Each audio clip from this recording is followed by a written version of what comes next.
Criatividade. Segundo o dicionário, é a qualidade ou característica de quem é criativo. Pode ser também inventividade, inteligência e talento, natos ou adquiridos, para criar, inventar e inovar, em campos como o artístico, o científico ou o esportivo. Mas como a criatividade funciona na prática? E como a família e a escola influenciam no desenvolvimento dessa habilidade? Eu sou Renata do Amaral e quem me ajuda a responder essas e outras perguntas no Conexão UFPE de hoje é Viviane Louro, pianista, neurocientista e professora do Departamento de Música da Universidade, e Vitória Amaral, pesquisadora de artes visuais e antropologia do imaginário e professora do Departamento de Artes. Viviane e Vitória, vamos começar pelo básico. Para vocês, o que é criatividade? Viviane, pode começar. Bom, primeiramente, obrigada pelo convite, muito bom estar aqui com todos. E criatividade, para mim, que eu tenho, acho que, dois grandes pés aí, né? Dois grandes alicerces, que é na música e na neurociências. Então, misturando um pouco essas duas coisas, eu diria que é a capacidade que a gente tem de pegar as informações que a gente aprende durante a vida e refazê-las e usá-las de formas diferentes para coisas diferentes e para resolver problemas. Eu diria mais ou menos por essa perspectiva. Vitória. Obrigada pelo convite, né, de estar aqui. Criatividade para nós das artes, né, da música, das artes visuais, para o teatro, para a dança, é um fermento, né, fundamental para a produção, né, criar, né, vem da mesma raiz, né, criar, criação, criatividade, e complementando o que Viviane está falando, ele impulsiona as imagens, né, e as experiências que a gente já tem para criar novas experiências, criar novas imagens e possibilitar a gente de enfrentar os enfrentamentos cotidianos que a gente tem, né? Tanto na vida pessoal como na vida profissional. E para as artes, a criatividade é fundamental. Muita gente relaciona a criatividade apenas às artes, mas ela pode estar em outros lugares também. Vocês consideram que todo mundo tem criatividade? Sim, a criatividade faz parte da formação humana, né? E aí eu falo um pouco da arte-educação necessária na escola, nas famílias, né? Esse fermento que eu falei, que é para que a gente enfrente as dúvidas, as questões, os questionamentos, né? Os problemas, como Viviane falou, né? Do dia a dia, a gente sair desse lugar comum, a gente sair do lugar que a gente está para ir para um outro. A gente precisa da criatividade para percorrer esses caminhos escolhidos ou enfrentados, ou os caminhos que são colocados nas nossas vidas, né? Então, não é só uma questão das artes. Ela é fundamental para as artes, mas a questão não é só para as artes, é para a formação humana, né? O ser humano precisa da criatividade para essa vivência do dia a dia, do cotidiano, das respostas necessárias para viver. Exato, concordo plenamente com a professora Vitória. A criatividade, na verdade, do ponto de vista da neuro, por exemplo, ela é uma habilidade cognitiva, né? Então, todo mundo tem criatividade, porque se a gente parar para pensar, até a própria evolução precisou disso, né? Quando o homem foi precisando se adaptar ao meio, ele só se adaptou porque ele foi sendo criativo para poder se adaptar e resolver as coisas que aconteciam. E o cérebro foi se modificando. Então, a criatividade ela é uma habilidade cognitiva humana, né? E a gente tem isso no nosso dia a dia. Se eu estiver andando na rua e, sei lá, a sola do meu sapato rasgar, eu vou ter que pensar o que fazer ali. Eu vou pôr um durex, eu vou andar descalça, eu vou ter que criar uma maneira de resolver aquilo. Então, isso é a criatividade. Agora, é claro, tem pessoas que têm mais e outras menos. Tem profissões que exigem mais e outras profissões que exigem menos. Mas a criatividade em si é um atributo humano.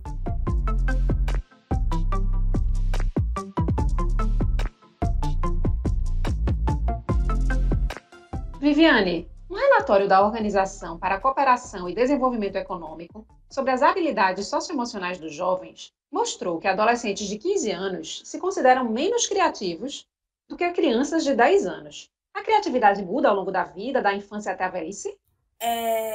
Na verdade, tudo no nosso cérebro vai mudando da infância até a velhice. A gente tem que entender que o cérebro, o sistema nervoso central, de uma forma geral, ele é uma orquestração química, né? Então, nós vamos ter mais ou menos hormônios e alguns neurotransmissores mais específicos para algumas coisas, alguns mais na infância, outros mais na vida adulta, e assim vai. Então, a gente tem, sim, uma alteração. Do ponto de vista da criança, é bem interessante, porque, assim, a criança, ela tem uma produção de serotonina muito maior do que os adolescentes e os adultos e tal. Por isso que criança, a serotonina está muito ligada a essa coisa da satisfação, da felicidade. Por isso que criança ri à toa, qualquer coisinha que você faz, criança, né, ela já brinca, ela já ri, ela é toda feliz o tempo inteiro. Isso é uma questão química e também é uma questão social, porque a criança não tem tantas preocupações da vida quanto os adultos, né? Não tem que pagar boleto, não tem que lidar com determinadas coisas. Então, na infância, a criança é como, entre aspas, tivesse mais tempo para ser criativa, vamos dizer assim, né? Eu acho que ela também tem menos exigências do social, e aí junta com essa questão de serotonina, e junta com a questão das podas neurais. Na infância, a criança tem um boom de sinapses, então tudo é muito intenso. A partir da adolescência, o cérebro dá uma diminuída nessa intensidade, onde tem a última poda neural, e aí também eu acho que começam essas questões de faculdade, de obrigações da vida, que eu acho que poda um pouco essa questão da criatividade, né? Mas tudo nessa vida a gente estimula, então isso vai depender muito do estímulo também que a pessoa teve, né? Se vocês talvez tivessem perguntado isso para adolescentes que estudam música, que são das artes, eles talvez não diriam isso. Então também a gente tem que pensar no estímulo que essas crianças têm e que adolescentes que vão ser diante disso. E é interessante notar, sim, que essas mudanças ocorrem também o fator cultural, né? As pressões culturais que a Viviane está trazendo são que fazem a gente esquecer a nossa criança, né? Esquecer essa alegria, esquecer essa vontade de viver mais tranquilamente, mais alegre, mais sorridente, porque a gente acaba reprimindo essa criança, essa criatividade, essa criação. Tanto é que tem muitas crianças que desenham muito. Quando chegam na escola e numa certa idade, as obrigações e esse setor cultural que pressiona para que ele seja alguém produtivo, a gente deixa de ser uma pessoa criativa para ser uma pessoa produtiva, né? Que produz para o mercado, né? Numa sociedade neoliberal como a nossa, a produção é para o mercado. Então, a criação e a criatividade fica meio de lado e aí vai perdendo um pouco esse sentido na mudança que eu acredito ser dentro da sociedade, a sociedade capitalista, neoliberal e que está preocupada com o mercado, né? Com a compra e a venda. E aí a criatividade, ela existe também e aí há um grande engano quando se diz que não está ligada ao mercado também, né? A criação também está ligada ao mercado, a criatividade também está ligada ao mercado, né? Quando a gente tem um desemprego, por exemplo, a gente acaba descobrindo formas de sobreviver que não são de emprego de carteira assinada, um emprego fixo, sei lá o quê, mas que fazem com que a gente sobreviva, né? Isso precisa da criatividade, da criação de uma forma de viver sem precisar de um emprego fixo e é isso. Vitória, você que tem experiência na área de arte e educação, pode explicar para a gente, então, como é que a escola pode incentivar a criatividade ou, ao contrário, desincentivar? Pois é. E aí eu penso que é o que eu estava falando da sociedade preocupada ensinar a ler, a escrever e a produzir, né? A ter uma criança que é um futuro adulto, que esse futuro adulto é que está preocupada, a escola se preocupa com esse futuro adulto que tem que trabalhar, que tem que ganhar dinheiro, que tem que ter um lugar nesse sistema que a gente vive, capitalista e tal, e aí esquece um pouco da produção, da criação, da criatividade dentro da escola. E aí o que eu estava falando antes, que é essa coisa da reprodução, né, de tarefas que tem que se reproduzir, tem que se copiar, tem que se reproduzir. E aí a história do caminho, que é um caminho conhecido, né? Se a gente reproduz, a gente conhece esse caminho. Se for para sair desse caminho, e aí a gente tem também, acho que a Viviane pode falar muito melhor, quando a gente tem muitos problemas psíquicos, porque as pessoas não sabem sair daquele mesmo caminho que a escola propõe, né? De reprodução. E aí o ensino da arte entra também para quebrar, para borrar essas fronteiras, né? Do cognitivo e do criativo, da emoção, da afetividade, do cognitivo, tá tudo junto ali, né? É importante que estejam juntos, porque é assim que a gente vai construindo tanto a formação humana como a formação profissional. Concordo plenamente com a professora Vitória. A escola, na minha concepção, é uma das que mais barram essa criatividade, né? É muito interessante, porque quando a criança está na educação infantil, lá, antes de ir para a alfabetização, nossa, ela brinca, ela usa o corpo dela, ela canta, ela desenha, ela vive, ela vive, né? O momento da convivência na escola. Quando vai para a alfabetização, parece que tudo isso acaba, porque aí já não precisa mais. Você pega e bota a criança sentada 4 horas por dia, poda o corpo dela, e esse corpo que é justamente daí que vem essa criatividade, nessa experiência do corpo no mundo, você poda isso e faz só com que ela fique pensando, copiando, né? E com o tempo, ela vai virando, entre aspas, quase como uma maquininha, que só sabe fazer isso, né? Então, por isso que as aulas de artes, elas são muito importantes e elas, na minha concepção, tudo bem que eu sou suspeita porque eu sou da área de artes, mas eu não vejo as aulas de artes, de todas as artes, como uma coadjuvante, não. Eu vejo elas tão essenciais, ou talvez até mais, do que as outras disciplinas, porque é na aula de artes que justamente eles vão trabalhar a criatividade, a expressividade, o afeto, coletividade, várias coisas que a própria escola vai podando no percurso dela, né? E então eu acho que a aula de artes ela é fundamental para a vida. Exatamente. Quando a gente fala no ensino das artes, né, a gente não está falando de profissionalizar, a gente está falando de formação humana mesmo, né? E eu acho que tem alguns autores, a Marian Cal, que é uma espanhola, né, muitos outros autores que falam de que o ensino da arte, a criação e a produção artística, né, a criatividade, elas fundamentam o nosso psiquismo. E aí a gente previne algumas doenças que atualmente a gente tem tido, inúmeras doenças psíquicas, né? Graças a uma sociedade que é reprodutora, e como disse, é uma produção de...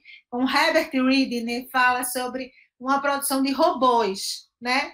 Que se reproduz, e quando sai é feito um trem. Um trem, se sair da linha, ele vai descarrilhar, né? Então, é exatamente isso. Essa falta de saber onde virar, trazer o trem para virar, fazer as curvas, né? Mudar o sentido do trilho em alguns momentos, não ficar nessa reprodução. E aí a arte, ela é importantíssima para isso, tanto a música, como a dança, como o teatro, como as artes visuais.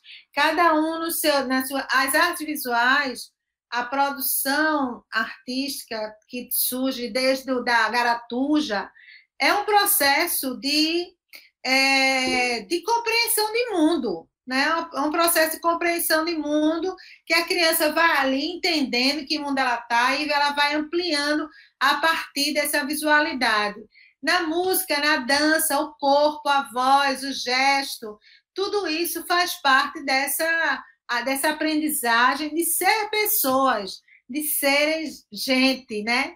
De sermos gente criativa e compreensiva e compreender o mundo e compreender as outras pessoas. E a arte tem esse papel fundamental.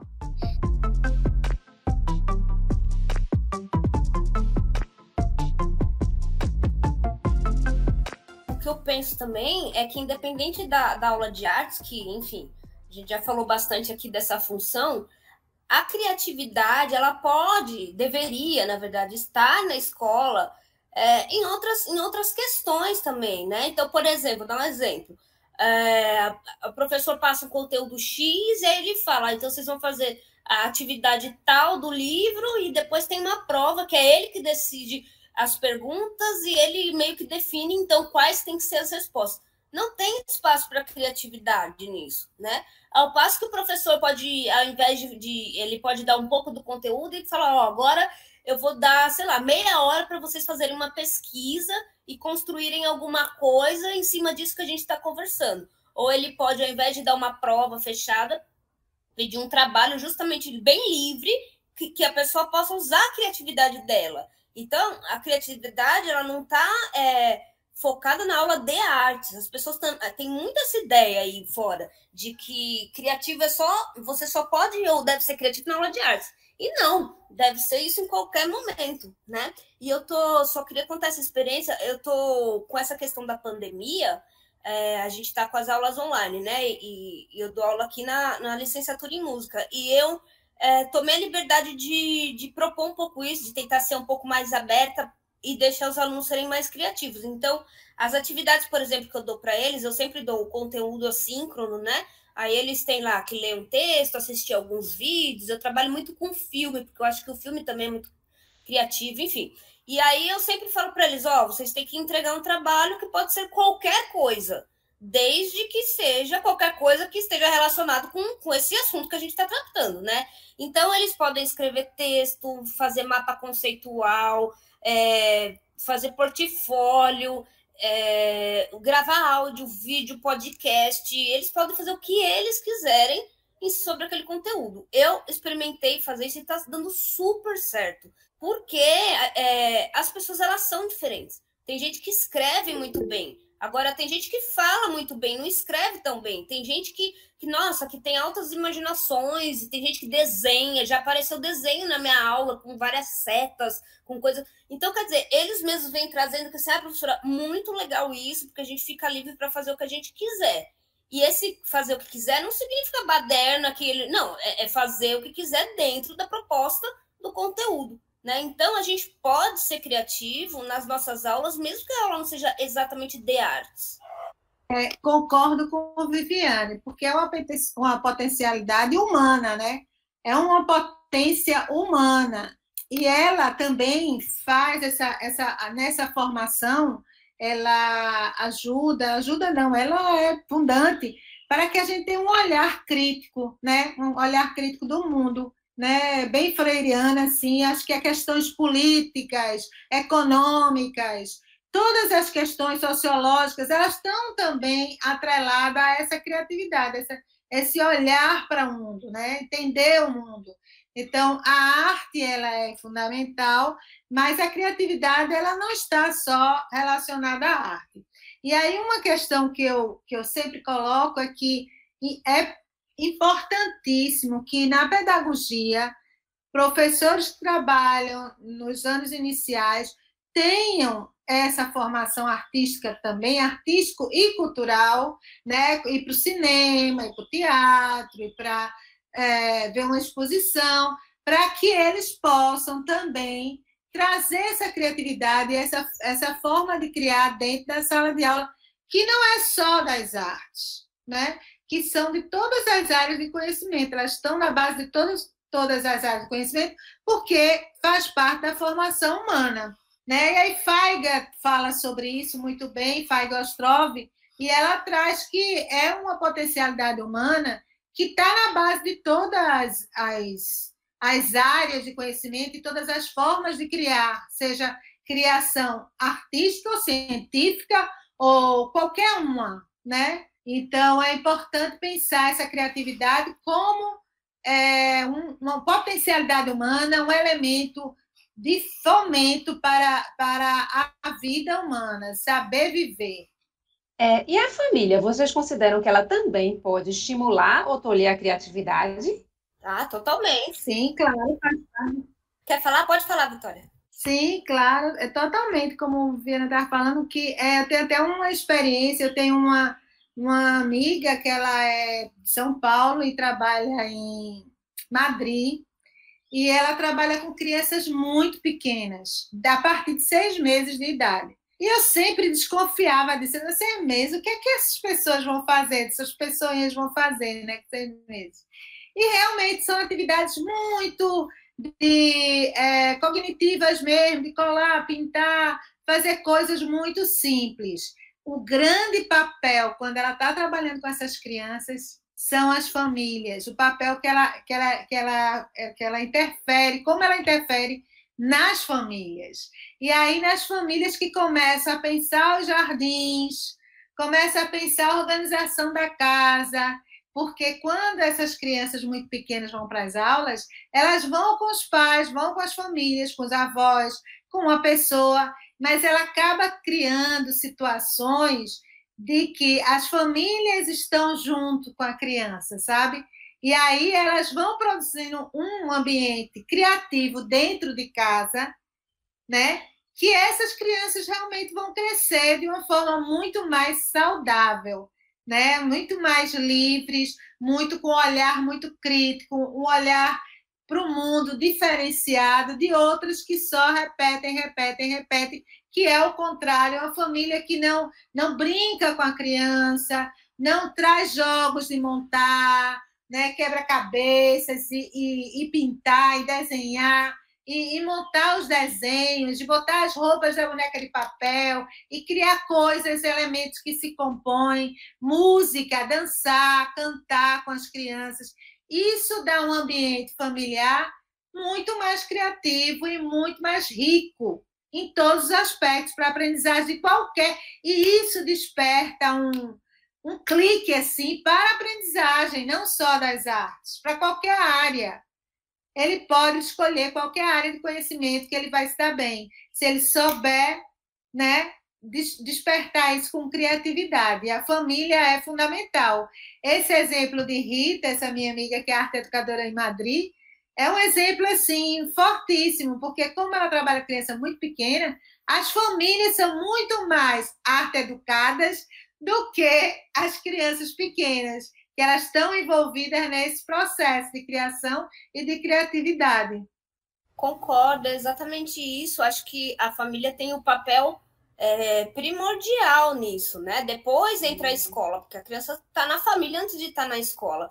Então, aquela família que a criança bota um tablet na mão da criança, que fica assistindo o mesmo desenho, ou só um jogo lá de videogame é sempre o mesmo, né? Não sou contra o tablet nem o jogo de videogame, mas assim, fica só nisso, né? E assim, não brinca com outras crianças, não brinca na rua, não explora coisas diferentes, não sai para passeios culturais, é importante, teatro, cinema, parques, enfim, e também ajudar os filhos como é que eu posso explicar? Gerenciar os seus conflitos, né? Uma coisa é a criança chega com uma reclamação e o pai fala assim, ó, faz isso. Outra coisa é a criança chega com uma reclamação e os pais falam, ó, e aí, mas o que você acha disso? Como que você acha que pode resolver isso? E deixar a criança buscar alternativas. Pode ser uma coisa muito simples, como, nossa, caiu um molho de tomate na minha blusa, o que eu faço agora? Né? Mas assim, uma coisa é falar, olha, tira a blusa para lavar, outra coisa é, e agora? Você tem que ir para a escola, como é que você vai fazer com essa blusa? E deixar a criança começar a criar as suas saídas né, dos seus problemas. Então, tudo isso incentiva a criatividade e isso é a família que dá a base.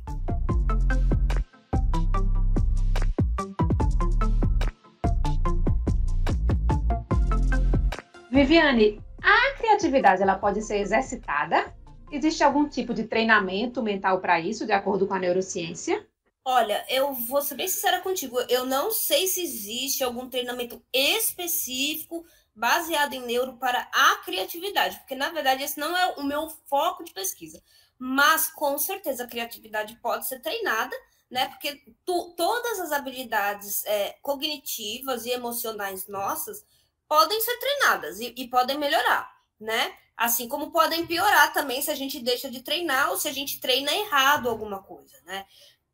A gente pode dizer que, por exemplo, pela neuro, o que seria a criatividade? Seria justamente a capacidade do cérebro pegar informações que ele já tem armazenado para certas coisas e concatenar essas informações, ou seja, essas memórias que ele concatena elas, às vezes memórias que não tem nada a ver uma com a outra, para criar algo novo, né?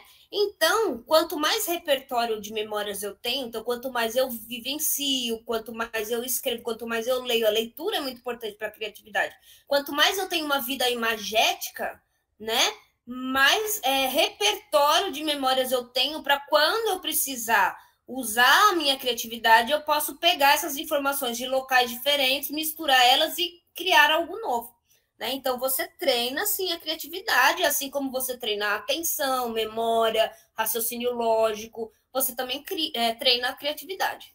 Como eu venho da área do imaginário, né? Então, assim, as imagens é um pouco que ela está falando está falando das memórias, das vivências, as imagens para bachelar, a gente vai fazendo esse repertório, esse museu de imagens. Imaginário é um museu de imagens, segundo Gilberto Durand, e Bachelard, ele trata essas imagens como estão lá no nosso museu e a gente vai reconstruindo essas imagens a partir de outras novas que vão surgindo.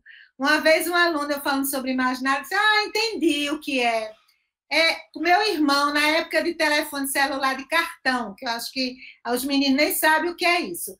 Mas houve uma época que surgiu logo o celular, que era aquele bolachão grandão, e depois era o celular de cartão, era o celular que fazia pagamento, como é que a gente chama?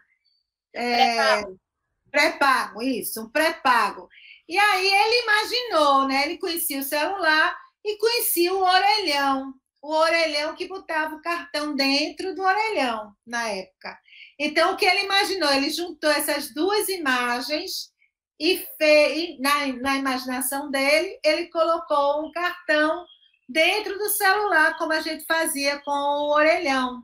Então, assim, isso são a imaginação que vai levar a gente a juntar, recortar, colar, distribuir essas imagens, reproduzir, reconstruir e reorganizar essas imagens de forma que criativamente, né, a gente vai fazendo isso. E se quanto mais a gente faz, é como o Viviane falou, quanto mais imagens a gente tiver, mais arte no campo, né, no caso da minha área, quanto mais arte a gente vê, mais imagens a gente vai ter no nosso repertório, a gente vai poder ser mais criativo e criar mais imagens. Quanto mais as imagens a gente tem, mais imagens a gente pode criar.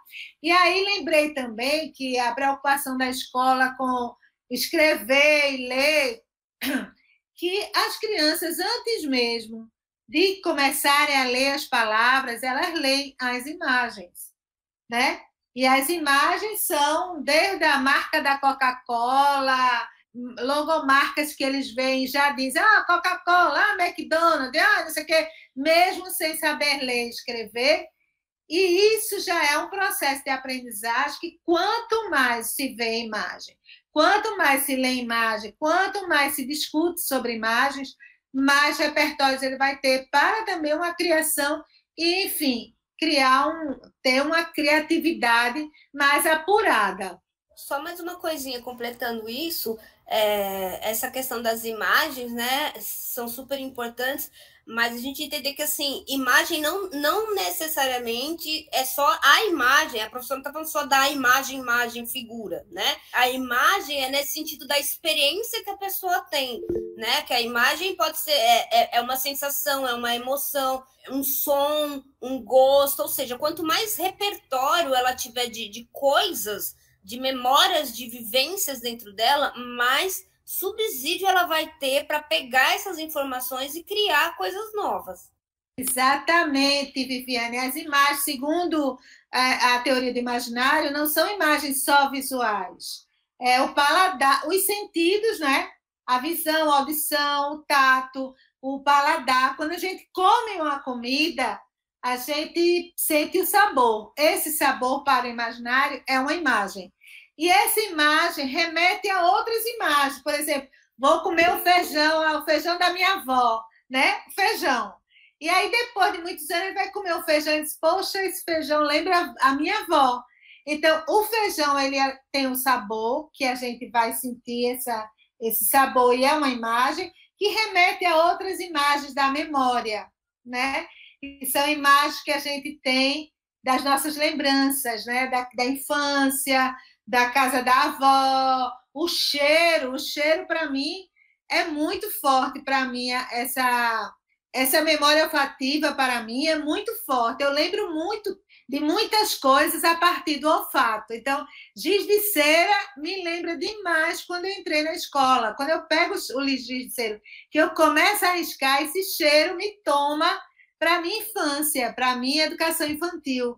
Então, são imagens que não são visuais, né? Que são... E aí, Jean-Jacques Beneberger, ele fala, são os sentidos, né? Essas imagens são imagens provocadas pelos sentidos de ver, ouvir, o tato, o paladar, né? E a visão. E também essa emoção, a afetividade que surge a partir dessas imagens. O gesto fazem parte todo desse repertório de imagens que não são só visuais, segundo esses teóricos, né? Desde Bachelard, Bertrand Russell, Jacques Beneberger, esses teóricos falam sobre essa imaginação e esse imaginário, que é repertório de imagens que são além da visualidade. É bem interessante isso, por causa que é engraçado, né? A gente vê como as abordagens são de áreas diferentes, mas está falando, na verdade, da mesma coisa, porque o que a Vitória fala da imagem, desse imaginário, na neurociência a gente vai chamar de memória, né? Então, são os registros de memória, que vão ser desde memórias sensoriais, emocionais, enfim, as memórias que estão relacionadas justamente com essas vivências que a gente vai tendo, e são essas memórias que vão ficando registradas em todo o nosso córtex, que são acionadas no processo criativo. E aí você concatena, né? Você liga memórias diferentes de coisas, às vezes, totalmente diferentes, uma coisa da sua infância, com o que você viu num filme, com o que você comeu ontem, com uma imaginação, um negócio que você pensou, você junta tudo e cria uma coisa nova, né? Então, essas imagens são as memórias pela neuro.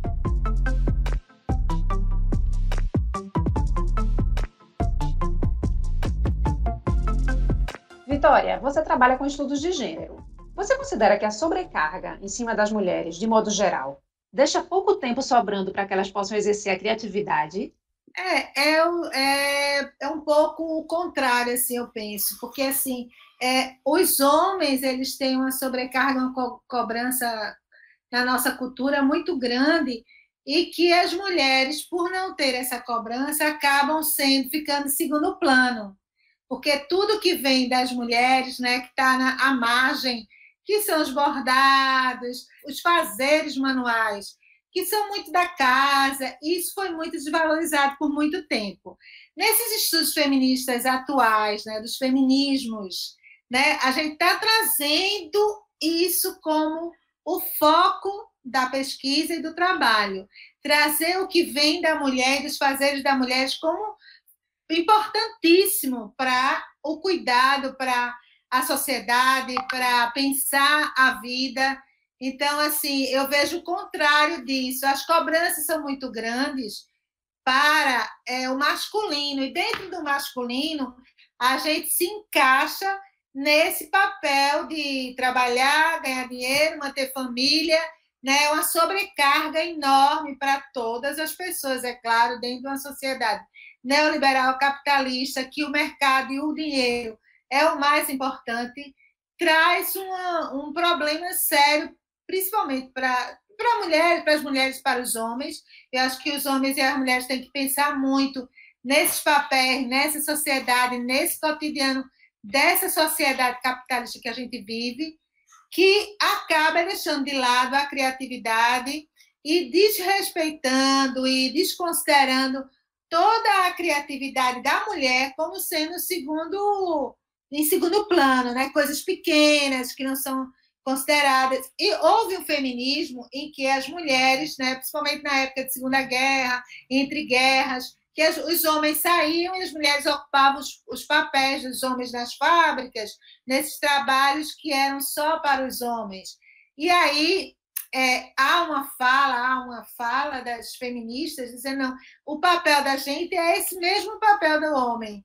Né? Hoje a gente tem um outro pensamento, que é claro, todos têm direitos, mas existe uma equidade. Cada um tem o papel que quer ser, né? Que quer ter, que quer fazer. Né? Então, assim, não é ocupar o papel do homem, o ideal é que homens e mulheres eles dialoguem nos seus papéis e tratem a família, né? Os trabalhos manuais, que estão muito em alta agora nas artes visuais. Então, a questão da manualidade, dos artesanatos, das artesanias, né?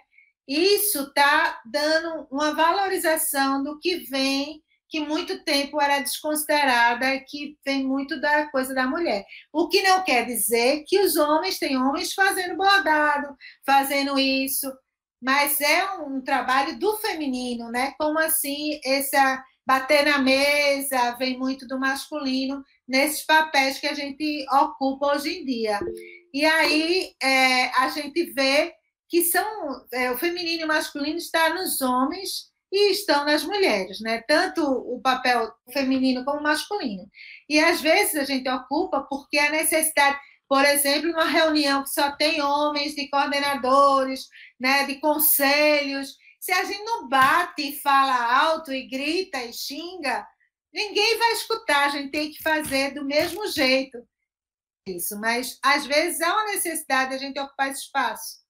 Mas não é um espaço que seja, para mim, importante, entendeu? O importante é que o que for da mulher, o que for do homem, o que for de qualquer pessoa que queira ser, o que queira ser, tem que ter o espaço dentro da nossa sociedade. É assim que eu acredito que deva ser, né? Cada um deve ser o que quiser e como quiser, fazer o que quiser dentro da sociedade.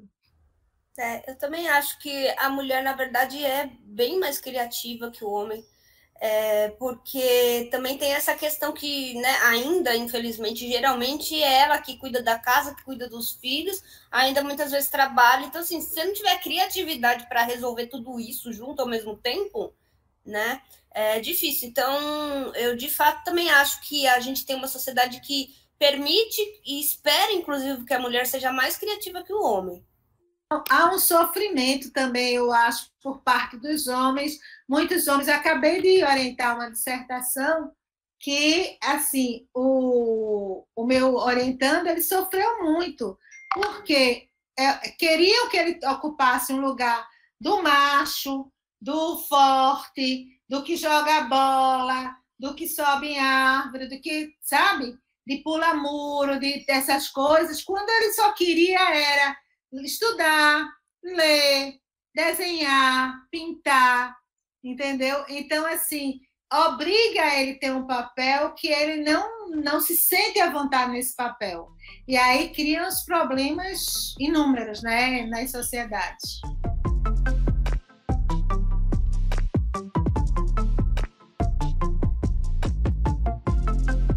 Professora Viviane, você faz parte do programa para o bem-estar e saúde mental do CAC, né? O Pro Bem do CAC, do Centro de Artes e Comunicação da UFPE.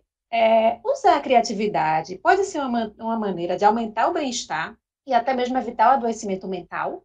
Ah, com certeza, né? Esse projeto, que agora é um programa, foi eu que criei em 2018, justamente com a ajuda de alguns alunos, e, na verdade, não foi nem com a ajuda, foram os alunos meio que criaram, trouxeram a ideia, que foi muito criativa, que na época eu não tinha pensado em fazer um programa desse, justamente porque tinha um grande número de adoecimento e de pessoas que sabem que, assim, justamente não tem um espaço para poder falar o que sente, o que pensa, sem ser julgado, tal. E aí a gente começou a articular junto esse espaço, né? Então é um espaço de escuta, um espaço também para fazer atividades, então tem meditação.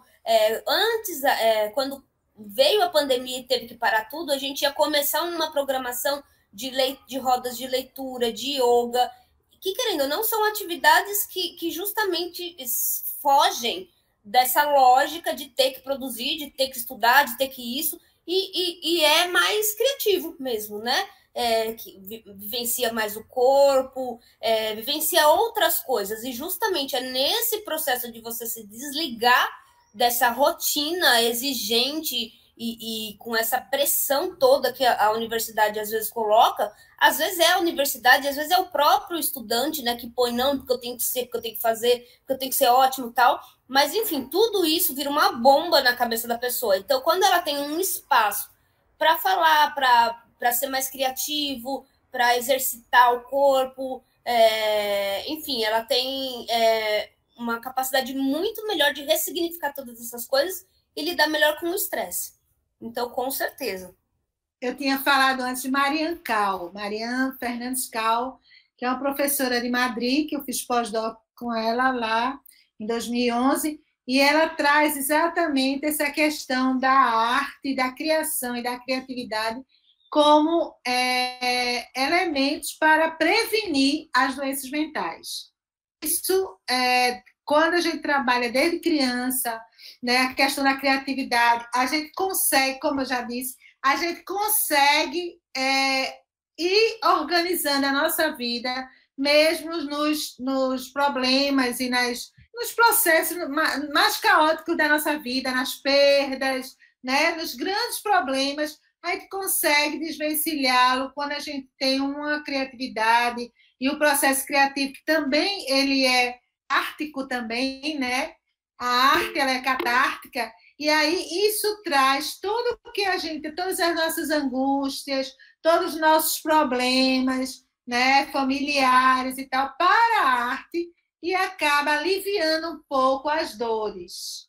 Eu queria contar rapidamente uma experiência que teve justamente no ProBem. Quando teve a pandemia, como era tudo presencial, não passou pela minha cabeça fazer nada online, né? Porque eu estava começando tudo essa coisa de online e tal. Aí eu mandei um e-mail para todo mundo, falou, o ProBem vai ficar parado até que resolva o que vai acontecer com essa pandemia. Depois de um tempinho, um mês depois, mais ou menos, uma aluna entrou em contato comigo, falando assim, Vi, eu tô muito mal, tô deprimida, porque eu não tô mais indo pra faculdade, só fico em casa. Ela tava realmente mal e não tem como o ProBem fazer nada, não. E aí eu falei para ela, olha, não sei, eu preciso elaborar alguma coisa. E aí, conversando com ela, eu falei assim, olha, por que então você não usa esse tempo ocioso que você, né, tá em casa, tal, para propor alguma coisa, então, no ProBem? E aí ela propôs uma série de lives para falar sobre educação, inclusão, acessibilidade. É uma aluna que tem deficiência, né, lá do grupo nosso.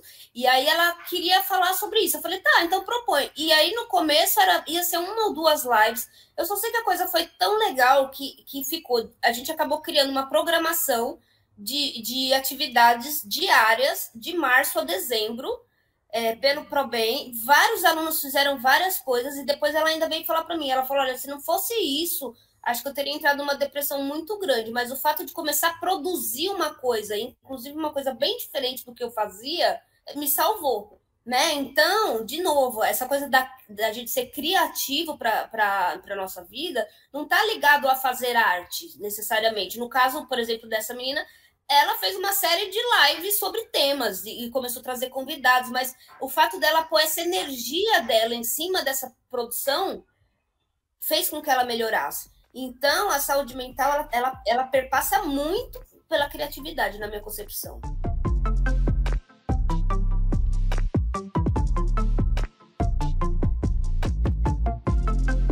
Viviane e Vitória, muita gente relaciona a criatividade com um momento de inspiração, como aquela luzinha que aparece na cabeça dos personagens de desenho animado.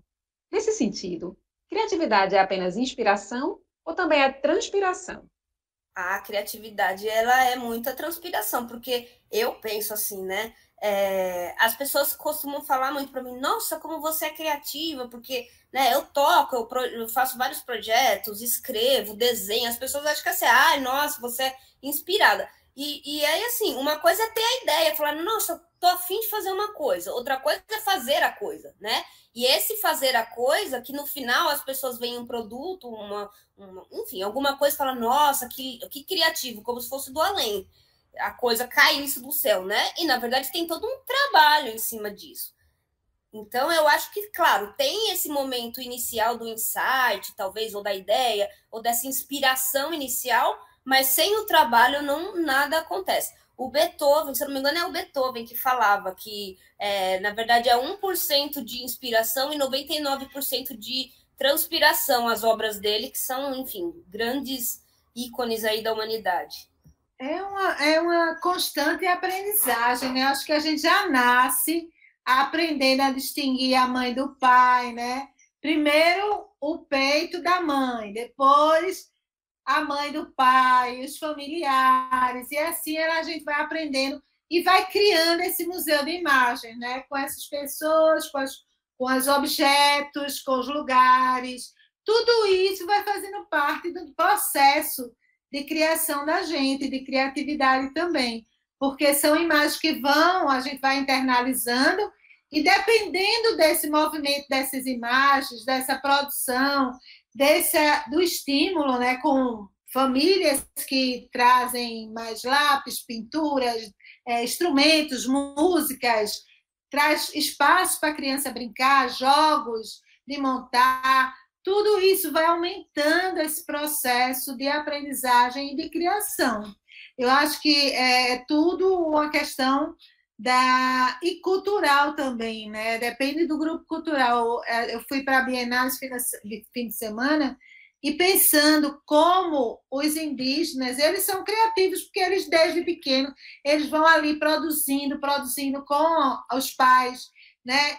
Eu participei uma época de uma discussão de educação infantil para os povos indígenas, e era um grande conflito, porque as crianças pequenas, elas ficam com as avós, os avós, e esses avós vão ensinar as tradições, as histórias, as pinturas das cerâmicas, a pintura corporal, os instrumentos, os sons, a ouvir a natureza, a ouvir, né, os pássaros. Tudo isso vai fazendo parte dessa aprendizagem e dessa ampliação de sentir o mundo, a vida, essa pessoa num lugar, né, ecológico, nesse meio ambiente.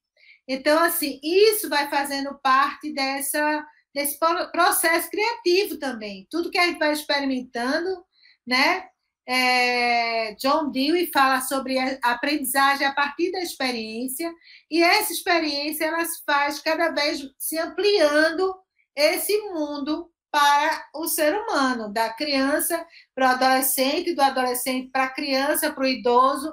Todos nós devemos exercitar essa criatividade, esse processo de criação, né? Processos de aprendizagem do espaço, dos sons, dos movimentos, do paladar, né? Da visualidade. Tudo isso é aprendizagem e a gente só amplia. Quanto mais a gente cria, mais criativa a gente fica.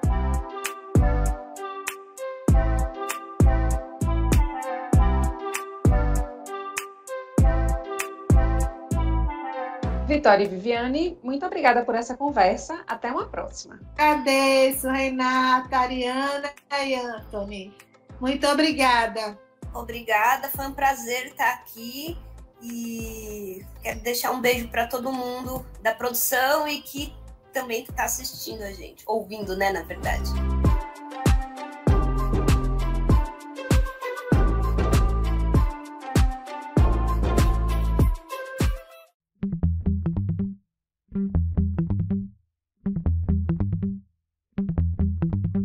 Esse foi o Conexão UFPE, uma produção da Assessoria de Comunicação da Universidade. Eu sou Renata do Amaral e esse programa foi produzido por Larissa Soares e Antony Santana. Para falar com Conexão, acesse facebook.com/conexãoufpe e twitter.com/conexãoufpe.